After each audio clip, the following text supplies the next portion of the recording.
Okay, that's 1976.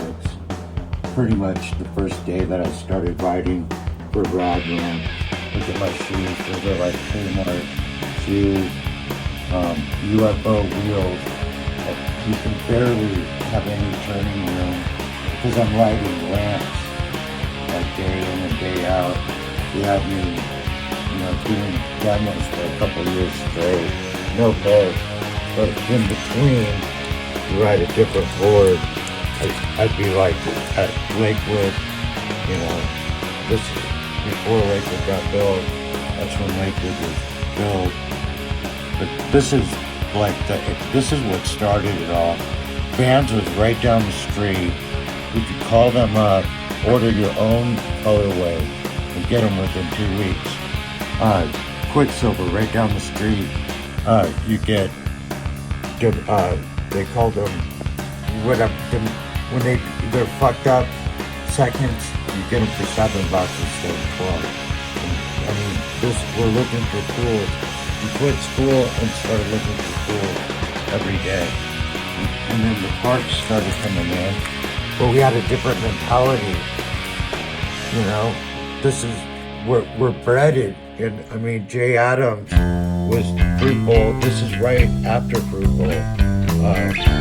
This was a pool in Long Beach. You shouldn't even go there. It's for gangland. Kona guys were problems because we had etiquette. But you gotta be ready to fight for your pools back then. You need an attitude. That's around 82. Balboa Park. Street skating just came in. So we're getting drunk at the beach going, man, the vertical is dead. We're just going through all that stuff. This is how there's more, when a park opened up, we'd be there every day. The invert was brand new back then, brand new. And you would never know that. That's an alley-oop, it's brand new.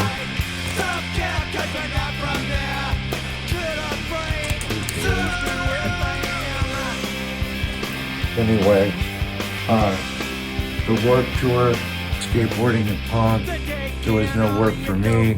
So Steve Alba calls me up and he's like, you want to work? Yeah, fuck, thank you, bro. Yeah, there's this new tour. They had already done one.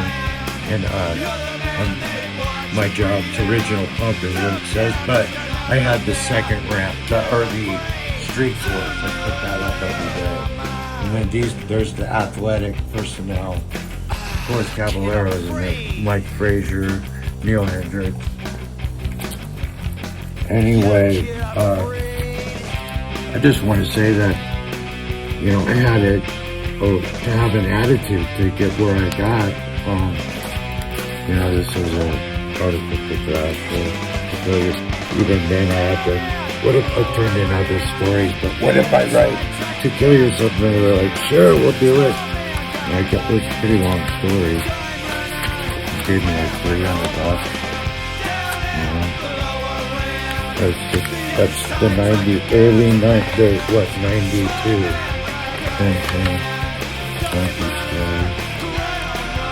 Early Dawn. But, we got far and we got on the road with everybody and we, achieved stuff and stuff happens.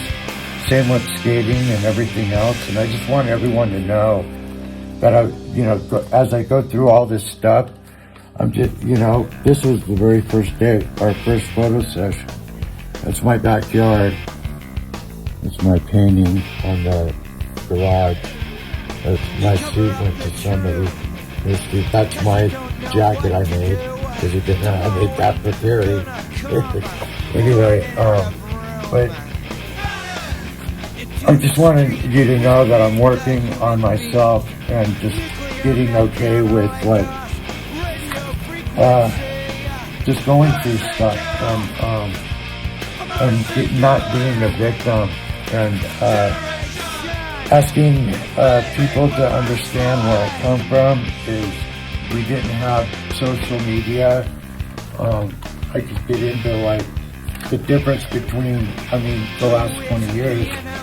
It's just been a different mindset. But this, we had to be really ready to fight. And I didn't know that things were ran certain ways. And I just want people to know that these times are gone because this is before the phones took over. And this is, a lot of this stuff is written from the road. My heart is just been into punk rock and skateboarding this whole time. And fighting to just get back on the road or be able to get a deal to write another song.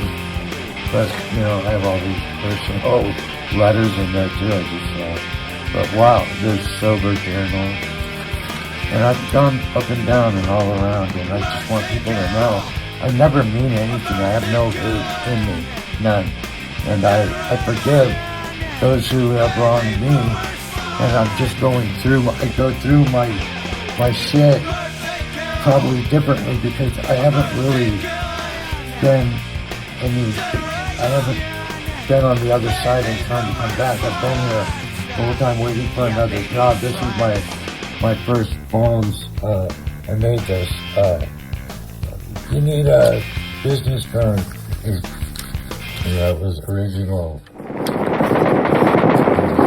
Alright, I was just going through all this stuff to sell or whatever, and I forgot that I'd gone through this whole, I was told I was going to be able to make a bombs book a few years ago, and so I really put together a bunch of really cool stuff, each album, some original stuff from the times, just going through it and then seeing like the pictures. And then Steve Reynolds just died. Chuck's been dead since 2000. And anyway, just, you know, remembering when we got together, you know, how different. See, there's not even any phones right there. But, you know, and how far we went, you know, from just having a dream, like, when I had the card from me and Carrie, like, you know, like, if we were gonna try to get a record out, who would we do it with, you know? And he was like, okay, I can't even remember what label he wanted. I was like, I want to get on bomp. And okay, there's the F-balls. There's the very first bombs. It's Benny Rapp, Steve, Chuck wasn't in there. On the first record, it's just, that's the first record, no Chuck.